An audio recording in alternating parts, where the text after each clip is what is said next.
War and Navy departments present December 7th.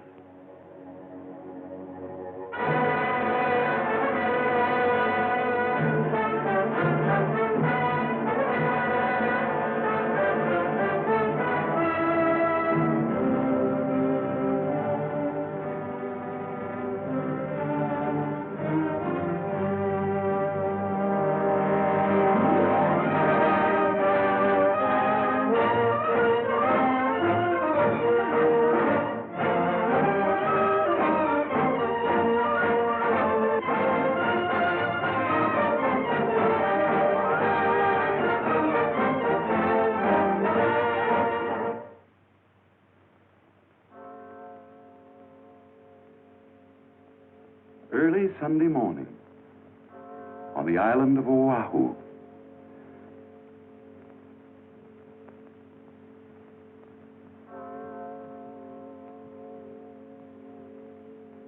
On a hilltop, Uncle Sam lay fast asleep, warned of the fire that was licking across the oceans from without, warned of the dangers that were threatening from within, tired from wrangling with his conscience and fatigued after a long, dark night full of disturbing events, as indeed the year 1941 was. He slept in the early Sabbath calm. Safe and secure behind its military and naval ramparts, the city of Honolulu, like many another unsuspecting American community, was also asleep. At all the Army and Navy establishments on the island, after repeated warnings from the War and Navy departments, a number 1 alert had secretly been in effect for 11 days. This alert provided suitable defense against possible acts of sabotage and uprisings within the island itself, but made no provision against attack or invasion. At Hickam Field, the Army's bomber base, precautions were taken to safeguard the equipment against sabotage. Hence, on this Sunday morning, the planes were concentrated in hangars or lined up row by row on the open field. Immediately adjacent to Hickam Field is Pearl Harbor, the Navy's $100 million fist. Here, on this morning of a tragic day of reckoning, capital ships, heavy and light cruisers, lay at anchor. At anchor, too, lay several destroyers, tenders, minesweepers, and repair ships, 86 vessels in all. By 7 o'clock, the city began to stir. For the most part, the atmosphere was serene and quiet. At Hickam Field, ground crews were at work. On a dock in Pearl Harbor, a few bluejackets idled away a few minutes. At Kaneohe, a field mass was being held. Shipmates, today is the 3rd Sunday of Advent, the 7th of December, which means that Christmas is not far ahead. I don't have to remind you fellows that the old Earline is about to shove off, carrying Christmas gifts and letters to the home side. Why not buy them a few presents? You might get Mother a Pikaki lei, or little sister a hoo skirt. I think they'd rather have something from little Johnny out here in Hawaii. This is the time when you're going to be missed. So, send them a present for Christmas. But that letter is so important, however. Don't put that off. A few minutes past 7, an incident occurred at a temporary Army aircraft warning station. This station, as indeed the entire aircraft warning system, had officially closed at 7, but Private Joseph L. Lockhart, who had been receiving training here, was granted permission to remain at the station. While listening, he discovered something coming over the detector that alarmed him. He listened intently. Then, certain of his findings, he called the Central Information Center. An inexperienced lieutenant answered the phone. Excuse me, sir. This is Private Lockhart. I believe a large flight of planes are approaching slightly east of north of Oahu at a distance of about 130 miles. Must be our own. We're expecting some B-17s from the mainland. Thank you, sir.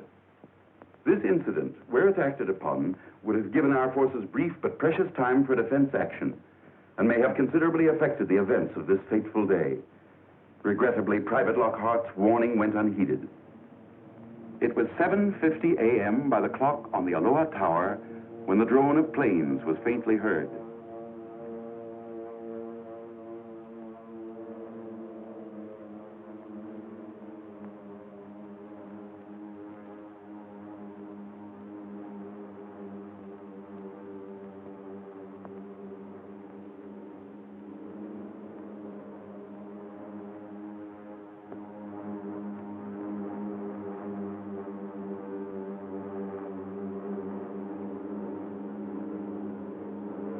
Out of the misty Pacific skies, like tiny locusts, they swarmed in from the sea.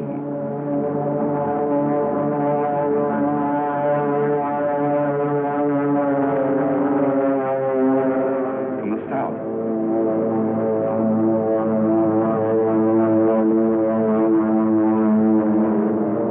From the southeast.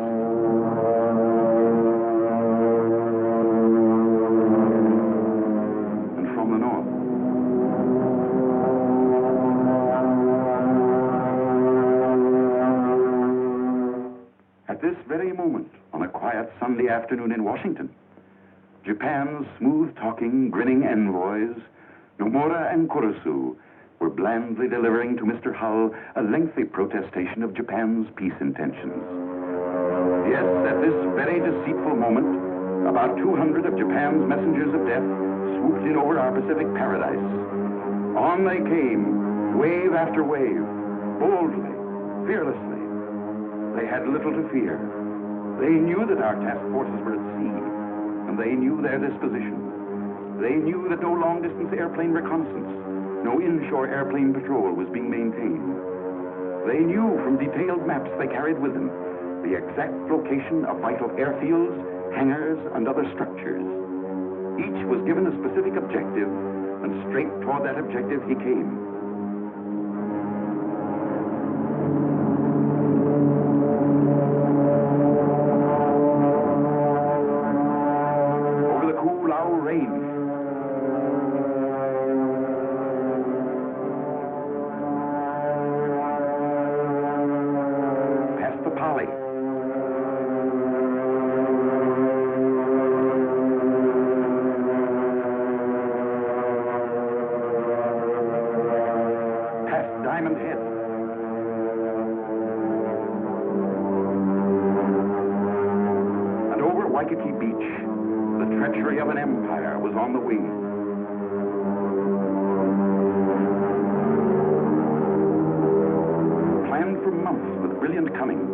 Favored by our lack of readiness, with the sky and sea all their own, at 7:55 a.m., hell broke loose.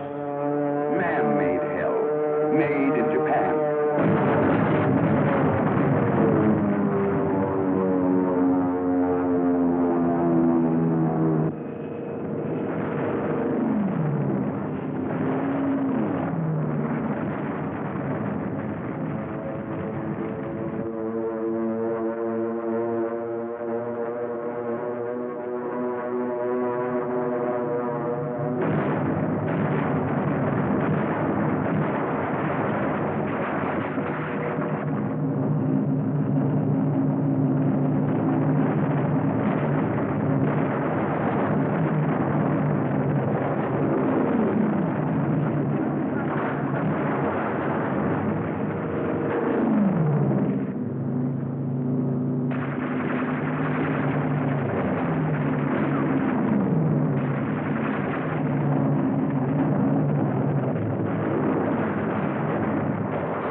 Yep.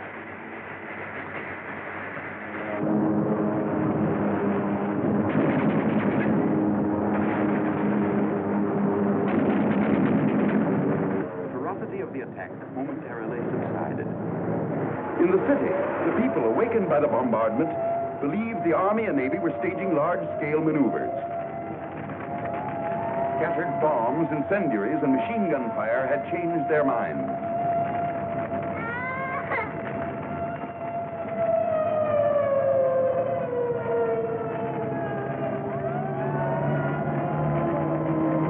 One gentleman, when interviewed by a reporter, was stubborn and refused to change his mind. I don't think it is an attack by Japan. But you must have seen the Japanese plane. No, I did not. What about the bombing and gunfire? I thought the Army and Navy were having maneuvers. Look, Mr. Key, do you know that I know that you know that this is an attack by Japan? I have nothing to say.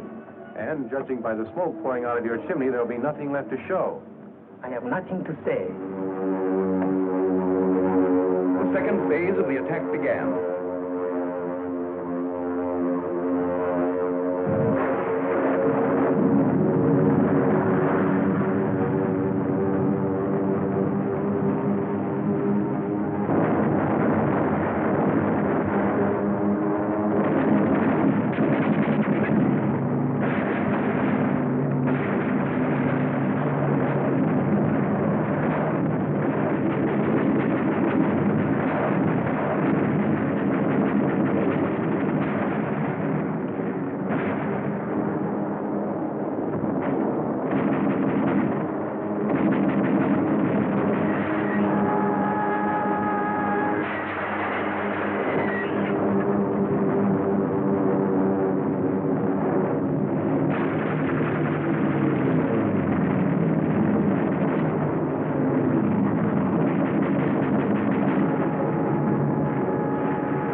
By 9:45, the attack was over. 1 hour and 50 minutes of perfidy. The last wave of the invaders was beaten off. Yes, beaten off by our men, who against overwhelming odds, heroically and magnificently gave notice to the world that we had only begun to fight. When they sneaked in, they were about 200 strong. Only about 150 when they departed. Behind them, they left about 50 of their planes. Most of them were scattered on the airfields in charred, twisted, and mangled wreckage.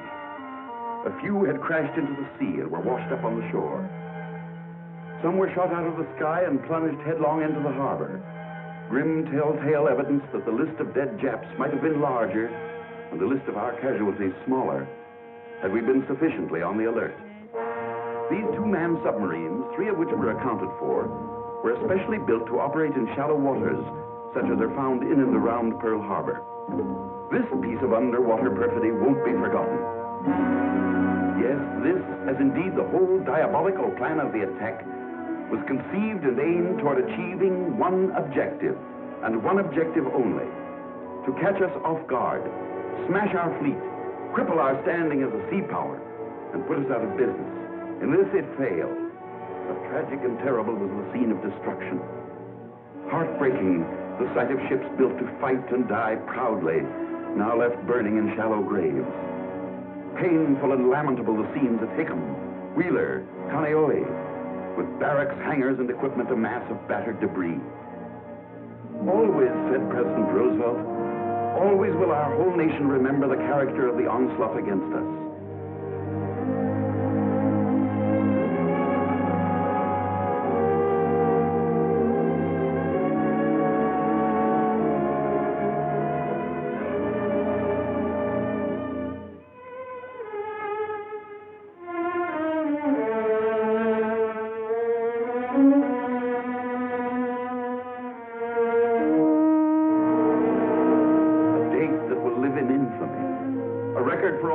To read in amazement, in sorrow, in horror and disgust. Those also were President Roosevelt's words. Horror and disgust, amazement and sorrow.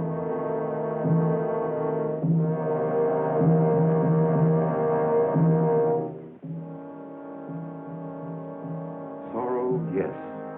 Bitter, grievous, mortifying sorrow. For on this Sabbath day, 2,343 officers and enlisted men of our Army, Navy, and Marine Corps gave their young lives in the service of our country. Who were these young Americans? Let us pause for a few minutes at their hallowed graves and ask a few of them to make themselves known. Who are you, boys? Come on, speak up, some of you. I am Robert R. Kelly, United States Army. I came from Findlay, Ohio. My parents are Mr. and Mrs. James E. Kelly. I am Alfred Aaron Rosenthal, United States Navy. I lived in Brooklyn, New York. My parents are Mr. and Mrs. Henry L. Rosenthal. I am Theodore Stephen Zabo, United States Marine Corps. My hometown is Castalia, Iowa.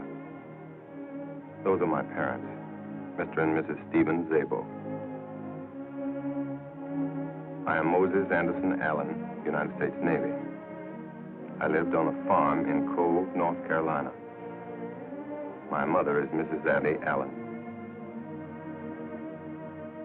I am James Webster Late, United States Navy. I'm from Huntington Park, California. My folks are Mr. and Mrs. William J. Late. I am Antonio S. Tafoya, United States Army. I live just outside of Albuquerque, New Mexico. My father and mother are Mr. and Mrs. Jesus A. Tafoya. I am Lieutenant William R. Schick, United States Army Medical Corps. My home was Chicago, Illinois. My parents are Mr. and Mrs. William H. Schick.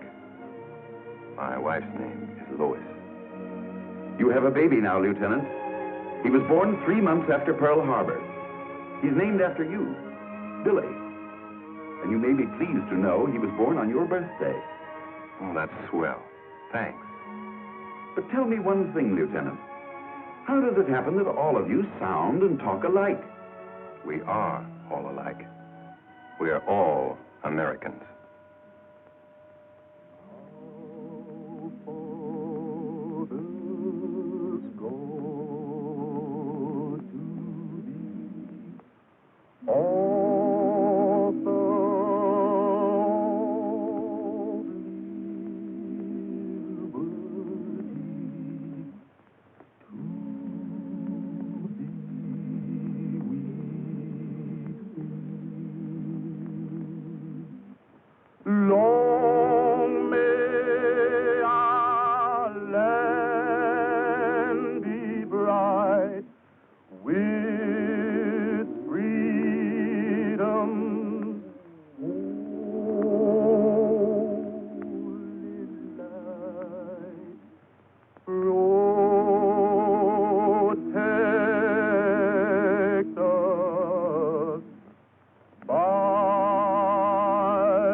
Tokyo is calling Nagasaki. Kobe, Ataro. His Excellency Premier General Hideki Tojo will report to the nation. For many years, the democracy of the United States has threatened to enslave the life of our peace-loving nation. That threat has now effectively been disposed of. I have the honor to report that our bombers have struck an annihilating blow at United States sea power. Here are the facts. Almost immediately, the crowing began. Let's listen to the facts. The battleship Arizona sunk and lost. Regrettably, that's correct, Mr. Tojo. The aircraft carrier Enterprise capsized and lost. Incorrect. That's the old target ship Utah. The battleship Oklahoma capsized and lost. Capsized, but not lost. Plans are underway for righting her. The battleships California, Nevada, and West Virginia permanently damaged beyond repair. Temporarily damaged. But just a minute, Mr. Tojo. Before you go any further with your facts, meet Captain H.N. Wallen of our Navy. He is the Bureau of Ships expert on salvage and repair. Together with hundreds of civilian technicians, machinists, welders, mechanics, engineers, many of whom were recruited from the mainland and working in complete harmony with Navy personnel, he began a 24-hour, around-the-clock job of salvage and repair that will stand forever as one of the great achievements in maritime history.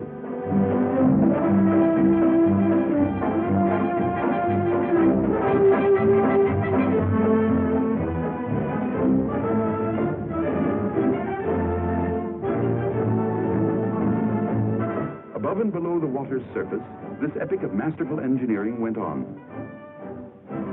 Captain Wallen has proved you a mighty tall storyteller, Mr. Tojo. He calls your facts by a rich Navy word, scuttlebutt. And from the very moment the attack was over, he set out to scuttle your kind of scuttlebutt.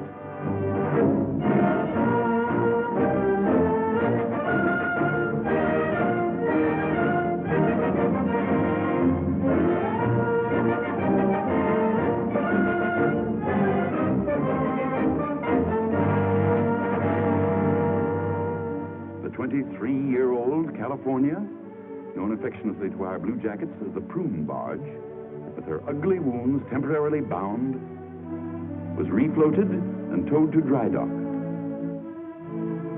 Similar attention was given to the 28-year-old Nevada and the 21-year-old West Virginia.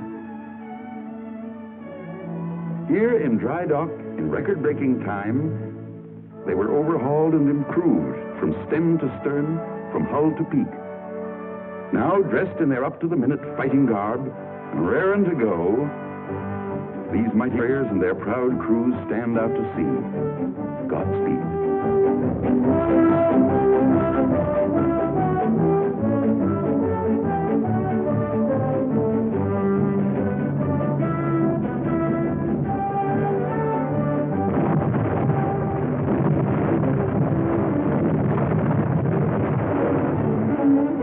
But wait a minute.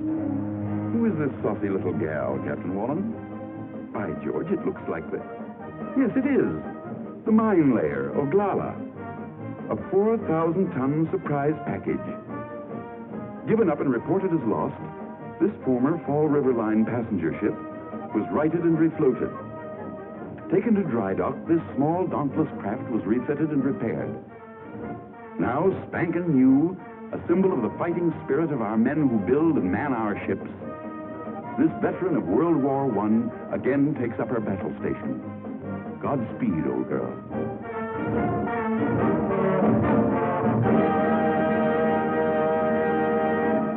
So you see, Mr. Tojo, how poorly your facts stand up. Sorry to have interrupted. That which is left of the Pacific Fleet is now in disorderly flight, seeking shelter in the Panama Canal. Before, you were lying. Now you're fishing. All shipping lanes between the United States mainland and Hawaii are blockaded. And now you're wishing.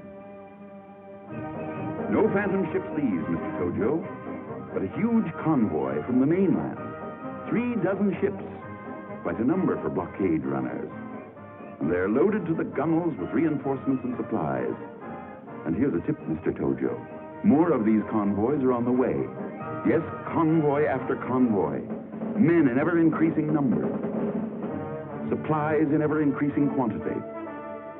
For thanks to Washington's far-sighted program, we did manage before December 7th, despite many internal difficulties and disagreements, to build up the strength of our armed forces and start our factories humming.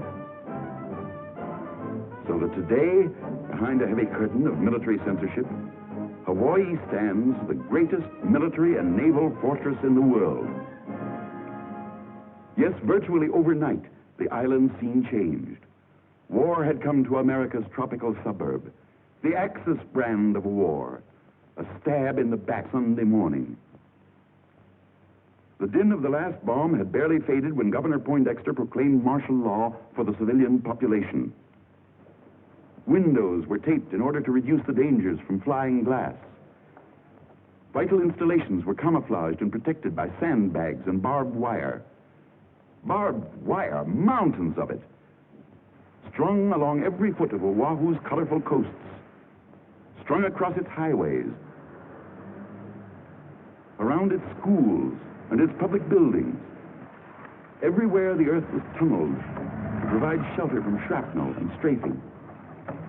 Public squares, parks, and playgrounds were uprooted. Sturdy concrete shelters were built and distributed throughout the city. An efficient air raid warning system was put into operation, and for the first time in history, American school children were brought face to face with the grim reality of war.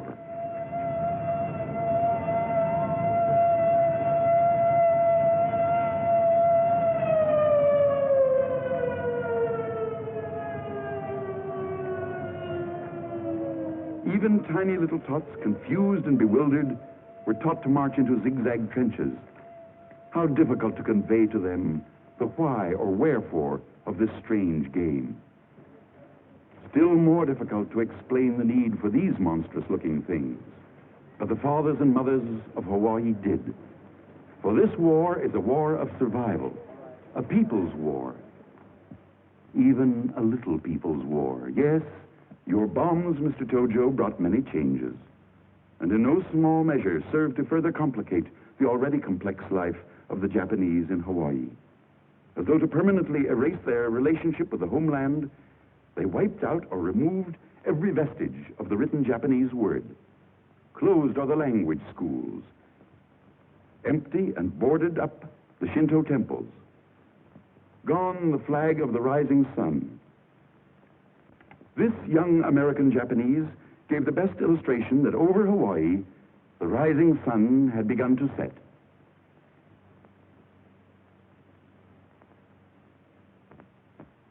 Thus, war came to Hawaii, USA. The Aloha Tower, once the symbol of welcome and hospitality, now stands clad in weird war paint. No longer do luxurious liners bring vacation-bent tourists to these once happy isles. The liners, too, have gone to war. No longer is Waikiki Beach the sun-kissed playground of the Pacific. Barbed wire has changed its face, too. Now, at twilight, the city streets are empty and deserted. Blackouts start each day promptly at dusk. Well, you may crow, Mr. Tojo. You've done a good job of stabbing in the back. You've darkened our cities. You've destroyed our property. You've spilled our blood. Our faith tells us that to all this treachery, there can be but one answer, a time-honored answer. For all they that take the sword shall perish with the sword.